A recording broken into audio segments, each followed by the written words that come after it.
베드로전서 1장 6절에서 7절 말씀. 너희 믿음의 시련이 불러 연단하여도 없어질 금보다 더 귀하여 예수 그리스도에 나타나실 때에 칭찬과 영광과 존귀를 얻게 하려 함이라. 예수를 너희가 보지 못하였으나 사랑하는도다. 이제도 보지 못하나 믿고 말할 수 없는 영광스러운 즐거움으로 기뻐하니 믿음의 결국 곧 영혼의 구원을 받음이라. 아멘. 얼마 전 인터넷에 세계적으로 유명한 한국인 4명의 발가락을 찍은 그런 사진이 올라온 것을 봤습니다. 얼마나 참 보기가 뭐한지, 어떻게 저렇게 비정상적인 발가락의 모습을 가졌을까. 뭐 이리 휘고 저리 구부러지고 위로 튀어오르고, 이게 참 어떻게 정상적인 발이라고 할 수 있는가 의문이 될 정도의 참 안타까운 모습을 봤습니다. 아시는 것처럼 김연아 선수의 발이 나왔는데 그 수많은 연습 그리고 경기 중에 점프했다 또 닿았다, 온 몸의 체중이 다 그 스케이트 거기에 다 걸리면서 발에 다 걸리지 않습니까? 그러니 얼마나 그 발이 힘들었을까, 고통은 얼마나 컸을까. 또 세계적인 발레리나 강수진 씨의 발 모습도 거기 나왔는데 뭐 이렇게 튀어오르고 구부러지고 옆으로 휘고, 그 참 여인의 발이라고 하기에는 어떻게 저럴 수가 있을까 할 정도의 참 안타까운 그런 모습을 보였습니다. 또 뿐만 아니라 박지성 선수, 기가 막힌 선수 아닙니까? 이 선수의 발, 매일 발로 공 차고 뛰고 달리다 보니까는 발가락 또 제대로 모양을 갖추지를 않았어요. 그런가 하면은 또 누굽니까? 스피드 스케이팅의 또 그 여자 선수, 참 이상화 선수의 발 역시 마찬가지입니다. 그 온 발에다가 온 체중 다 싣고 힘주고 밀고 달리고, 야, 얼음판에서 그거 다 하려면은 발이 얼마나 무리를 받았을까. 참 제대로 된 모습이 하나도 없습니다.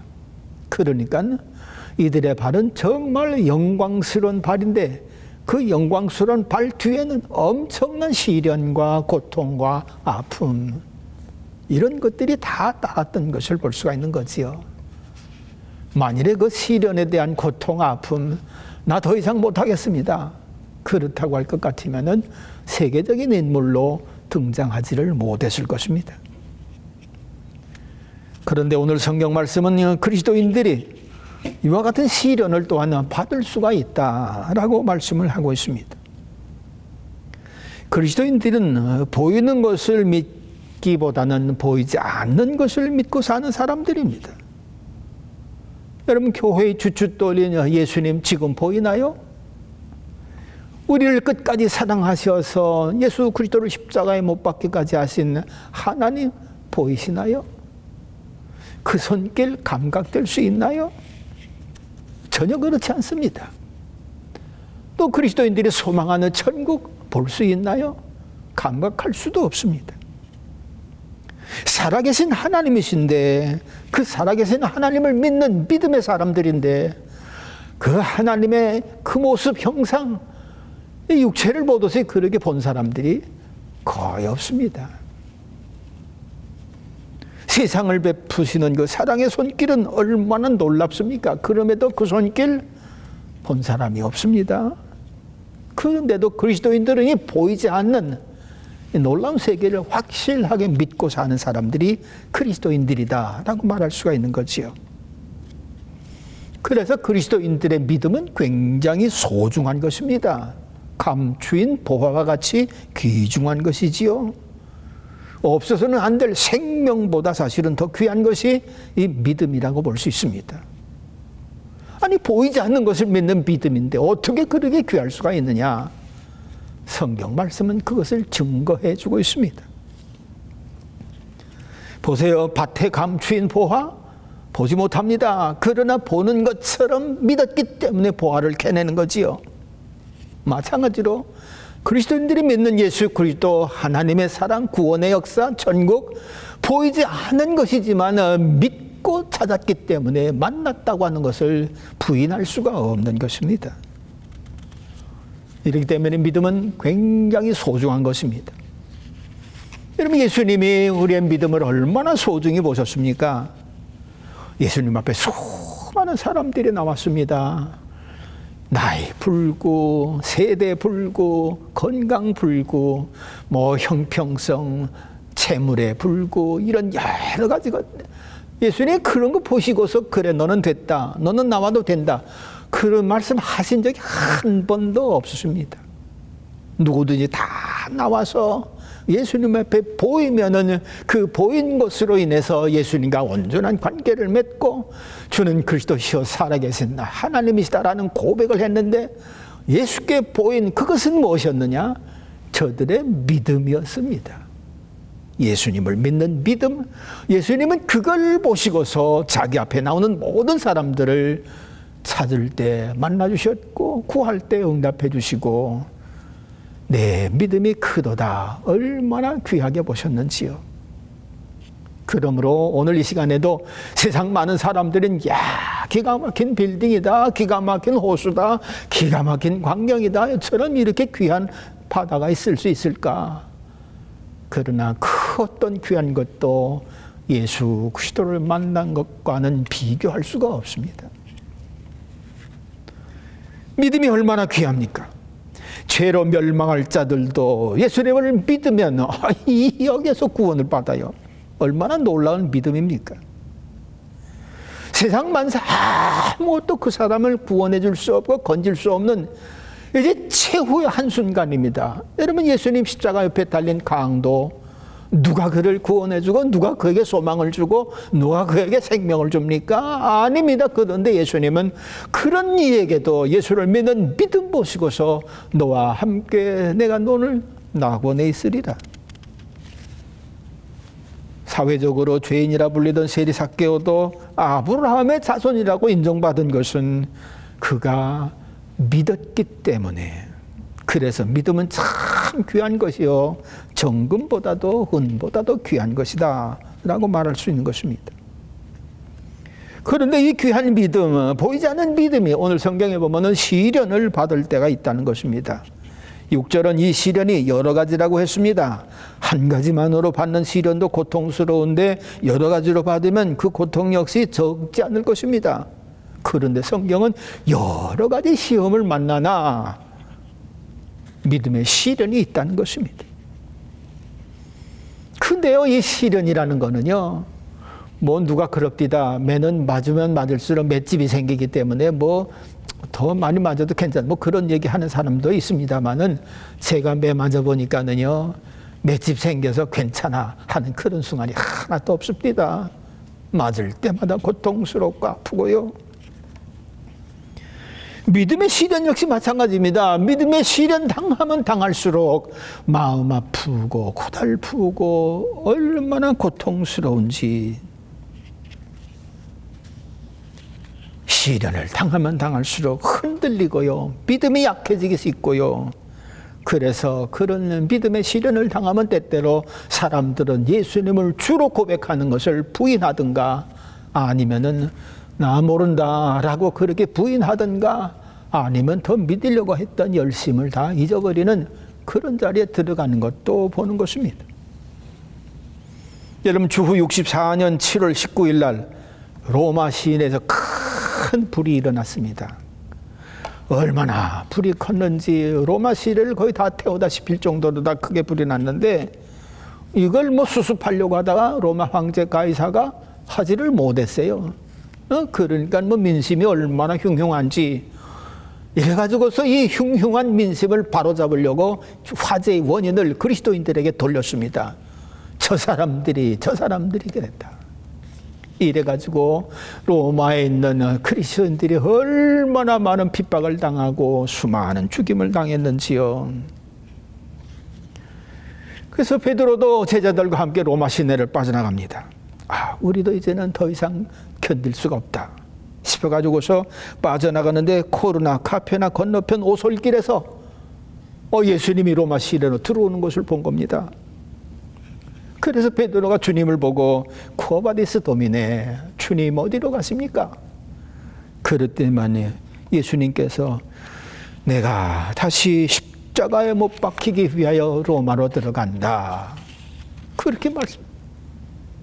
그러자 베드로가 콱 찔림을 받아서 주여 제가 다시 들어가겠나이다 해가면서 로마로 들어가서 복음을 전파하는데 부인이 먼저 순교를 당합니다. 베드로 앞에 세워놓은 채 부인을 그렇게 핍박을 하는데 베드로가 거기에서 그 부인에게 희망을 주고 소망을 주고 굳건한 믿음을 지키게 하고 난 다음에 자기가 십자가에 달리는데 나는 예수님처럼 바로 달릴 수가 없습니다. 나를 거꾸로 매달아 주십시오 해가지고서 베드로는 십자가에 거꾸로 매달려 순교를 당했다고 합니다. 여러분 이렇게 믿음 얼마나 좋은 베드로입니까? 주는 그리스도시요 살아계신 하나님의 아들이니다 확실한 신앙 고백했습니다. 오병이어 기적 때 수많은 사람들이 예수님의 한마디 말씀에 그냥 떠나버립니다. 살리는 것은 영이니 육은 무익하니라. 다 떠나갑니다. 그러니까 예수님께서 너희들도 어찌하겠느냐? 너희들도 떠나겠느냐? 베드로가 영생의 말씀이 계시에 내가 네게로 가오리까. 이야, 멋있는 그런 신앙 고백. 여러분 그런 베드로인데도요 나중에 핍박이 심했을 때는요 예수님 잡혀가시는 순간에는 자기도 예수님 모른다고 부인까지 하고요, 예수님 부활하셨을 때도요 예수님 찾을 생각 안 하고요 고기 잡으러 가고요, 이렇게 시련을 당하면은 나의 주 나의 하나님이라고 하는 믿음이 흔들리고요, 주님이 나의 하나님이십니다, 살아계신 하나님이다라고 하는 믿음이 흔들리는 것을 볼 수가 있습니다.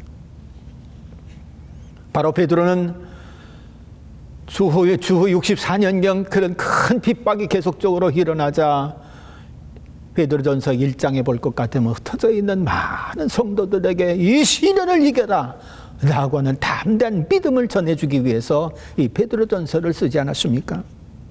그래가면서 많은 시련을 당할 수 있다. 그리스도인들이라도 시련 당할 수가 있다.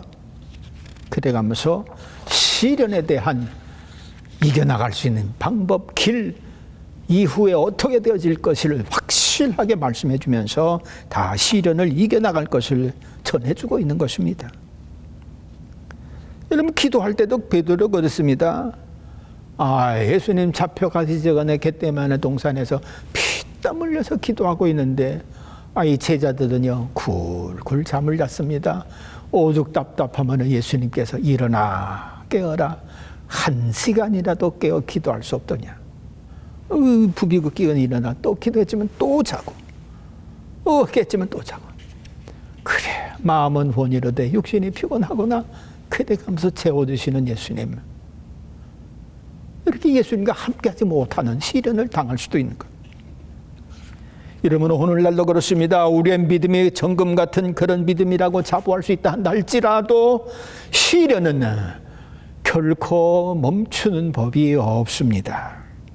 그러므로 그리스도인들이라도 시련이 있을 수 있다고 하는 것을 또 생각해야지만 시련도 이길 수 있는 겁니다. 둘째로 볼 것 같으면은 시련을 믿음을 연단해서 세상 그 어떤 것보다 귀한 믿음의 사람이 되게 해 줍니다. 7절 하나님께서는 여러분의 믿음을 단련하셔서 불로 단련하지만 결국 없어지고 마는 금보다 더 귀한 것이 되게 하시며, 금보다 더 귀한 것, 연단한 금. 금 중에서도 최고의 금은 연단한 금입니다. 순전한 금입니다. 왜냐하면 금은 처음에 태어날 때는요 이것저것 다 불순물까지 다 섞여져 있는 거거든요. 거기서 순수한 금만 뽑아내려고 하는 거 아니에요. 때로는 막 찍기도 하고 가루로 만들기도 하고 불 속에 넣어서 그냥 다 녹이기도 하고 또 금 성분만 끄집어내기 위해서 또 가열하고 몇 번을 그렇게 시련을 당하고 불 속에 들어갔다 나왔다 하는지. 그러고서야 비로소 사람들이 와 하고 놀라는 황금이 되는 거지요. 여러분 마찬가지입니다. 시련이라고 하는 거 예수 믿는 사람들에게 없으면 좋겠다. 왜 나한테 이런 시련이 오는고? 탄식하고 절망하지만 하나님께서 우리에게 주시는 시련의 목적은 정금된 금처럼 순전하고 존귀한 존재가 되게 하기 위하여 가만 내두시지 않습니다.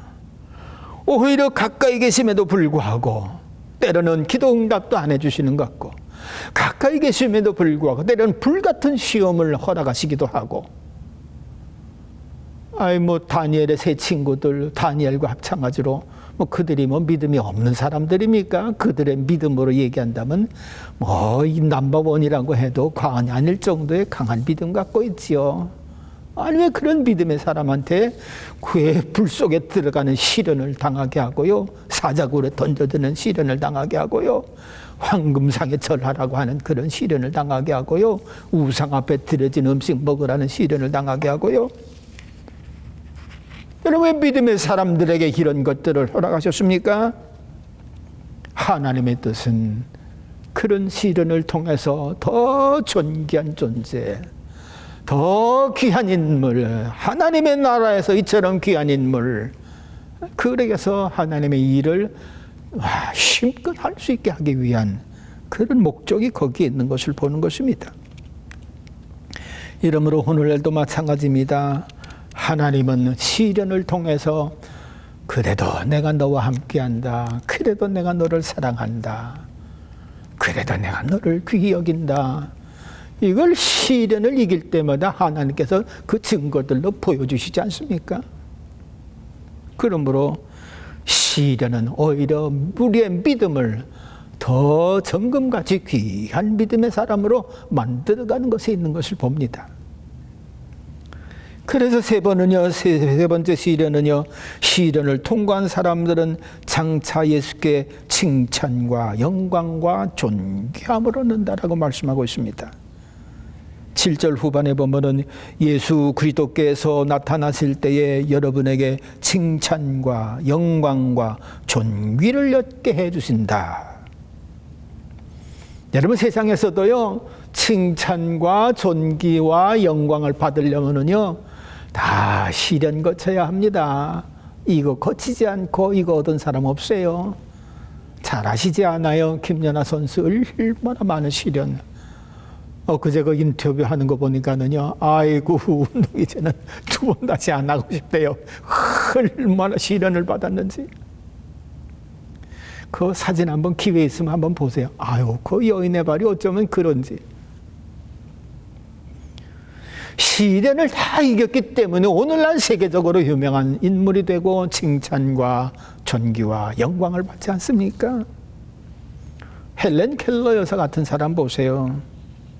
태어난 지 19개월 후부터 질병으로 인해서 시각을 잊어버리고 청각을 잊어버리고 복합 장애자가 됩니다. 그러니까 글씨 하나 배우려면은요, 그 선생이요, 물을 이렇게 손에다가 다 이렇게 해주면서 손바닥에다 워터를 써주기를 돌 하나 이렇게 집어다가 이것이 스톤이다 라면서 손바닥에다 또 이걸 써주고, 얼마나 많은 시련과 글자 하나 배우는데도 그 많은 시련과 고통, 이걸 이겼기 때문에 오늘 헬렌 켈러 하면은 참 칭찬과 존귀와 영광을 받는 그런 사람이 되지 않았습니까? 얼마 전까지만 해도 잠수정 그 타이타닉호 그거 밑에 내려가서 보겠다고 그거 관광하겠다고 잠수정 만드는, 그러다가 실패해서 그만 죽은 사람들의 이야기가 그냥 온 지면에 그냥 다 채워졌었습니다. 근데 거기 탔던 사람들 하나같이 다 괜찮은 사람들이에요. 제가 보기에는요, 명예도 있고 재물도 있고 또 주변에서 괜찮다고 칭찬받은 사람들입니다. 아니 이런 사람들이 뭐가 부족해서 25만 불씩 들여가면서 그 잠수정에 탔을까 생각해 보니까는 더 많은 영광, 더 많은 칭찬, 더 많은 영예, 이거 얻기 위함 아닌가. 야, 내가 잠수정 타고 그 타이타닉호 근처에 가서 그 모습을 보았더라. 이거 한마디가 얼마나 세상 사람들을 놀래킬까요? 세상에 어떻게 그런 데까지 갔다 오나? 그 모험을 견뎠으니 야, 그 사람의 모험심 얼마나 놀라운가? 여러분, 이거 한번 갔다 오면은 이 사람의 칭찬과 명예와 존귀함과 이런 것들은요, 현재 받은 그거와는 비교될 수 없이 붕 뜰 거예요, 아마. 아마도 이 사람들은 그 칭찬과 존귀와 명예, 그거 얻기 위해서 그런 무모한 모험까지 하지 않았겠는가. 어마어마한 시련입니다. 그 밑에 4,000m 밑에 들어가 보면요, 거기에 1cm에 얼마 정도의 무게가 누르냐 하면은 뉴욕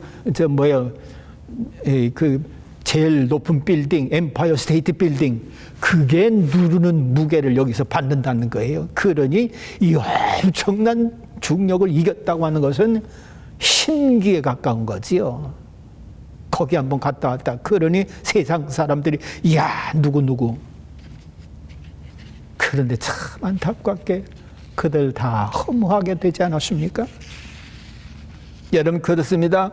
세상으로부터 받는 칭찬, 존귀, 영광 이런 것들은 그저 한순간입니다. 잠깐입니다. 70평생 오래 살아온 것 같은데요, 잠깐이었어요. 그러니까 세상에서 아무리 영광과 존귀와 명예를 받는다 할지라도 세상에서 받는 거는요, 잠시뿐입니다. 그런데 오늘 성경 말씀은 누가 그로 칭찬과 명예와 존귀를 얻게 하느냐? 우리 주 예수께서 그에게 칭찬과 명예와 존귀를 얻게 하신다. 여러분, 예수님께서 나오는 것은 영원한 것입니다. 하나님에게서 나오는 것 역시 영원합니다. 하늘나라 세계, 거기에서 받아지는 거요. 그러니까 하나님께서 예수 그리스도를 통해서 이런 칭찬과 명예와 존귀를 주겠다는 인물들, 믿음의 시련을 당했지만 그 시련을 이긴 사람들, 그런 사람들에게 영원히 썩지 아니하는 칭찬과 존귀와 명예, 그거 허락하시겠다는 것입니다. 그러니 세상에서 혹 받지 못했다 한다 할지라도 하늘나라에서 하나님께 받는 이것이라고 한다 할 것 같으면 진짜 받는 거지요. 진짜 그가 존귀한 자지요. 진짜 영광스러운 자지요. 진짜 칭찬받을 사람이지요. 누가 이런 사람들하고 감당할 수가 있겠어요? 근데 계시록 7장 13절 이해 볼 것 같으면 분명하게 그런 게 있습니다. 세상에서 그런 고난과 믿음의 시련과 심지 않은 순교까지 당했던 그런 사람들이 하나님 앞에서 칭찬과 존귀와 명예를 받는 그런 장면이 여기 있습니다. 하나님께서 묻습니다. 이 사람들이 누구냐? 흰옷 입은 이 사람들이 도대체 누구며 어디에서부터 왔느냐? 그랬더니만은 그 중에 장로님 하나가 세례 요한한테, 요한 사도한테 말하기를 장로님께서 잘 알고 계십니다 라고 대답을 합니다. 그래가면서 이 사람들은 큰 환난을 겪어낸 사람들입니다. 그들은 어린 양이 흘리신 피에 자기들의 두루마리를 빨아서 희게 하였습니다. 어린 양의 피에 자기들의 두루마리를 빨았다. 예수 보혈의 공로로 살았다는 것입니다. 예수 보혈의 공로를 믿는 믿음 가지고 살다 보니까는 피 흘리고 순교까지 당했다는 것입니다. 그런 사람들이라는 것입니다. 그래, 내게로 와라, 내게로 오게 하라. 그래 하면서 저들이 흐르는 눈물 깨끗하게 다 씻어주시는 이 영광, 이 존귀, 이 칭찬, 얼마나 놀랍고 귀한 것입니까? 사랑하는 성도 여러분들, 세상에서 혹 시련을 당합니까? 믿음의 시련에서만큼만은 이길 수 있기를 바랍니다. 예수 그리스도께서 그 엄청난 시련을 이긴 것을 보시고서 나도 십자가를 바라보고 그 시련을 이겨나갈 수 있기를 바랍니다. 믿음을 지켜나갈 수 있기를 바랍니다. 이후에 그 지켜진 믿음으로 인해서 세상은 나를 빌어 헐값으로 그렇게 취급했지만 우리 주님께서는 결코 헐값으로 취급하지 아니하고 너가 나를 위해서 눈물을 흘렸구나 씻어주시는 것, 이 얼마나 귀한 영광입니까? 이런 영광의 자리에 다 들어갈 수 있는 믿음 생활하는 저와 여러분들 될 수 있기를 바랍니다. 기도하겠습니다. 하나님 아버지, 세상 사람들은 지금도 영광과 명예와 칭찬 이거 얻기 위해서 밤을 새기도 하고 얼마나 연습들을 하고 피 흘려 이렇게 삶을 살아가는지요. 그러나 이보다 진짜 더 존귀와 영광과 칭찬받을 일은 믿음을 지킨 성도들인 줄 믿고 감사를 드립니다. 아버지 하나님, 오늘도 믿음을 지키기자 힘쓰는 주의 사랑하는 백성들에게 성령의 감동을 주시고 성령의 은혜를 베풀어 주사 이 시련 이겨서 하나님 앞에서 칭찬과 존귀와 영광을 받는 저들 다 되게 해 주시옵소서. 감사드리옵고 예수님 이름으로 기도하옵나이다. 아멘. 아멘.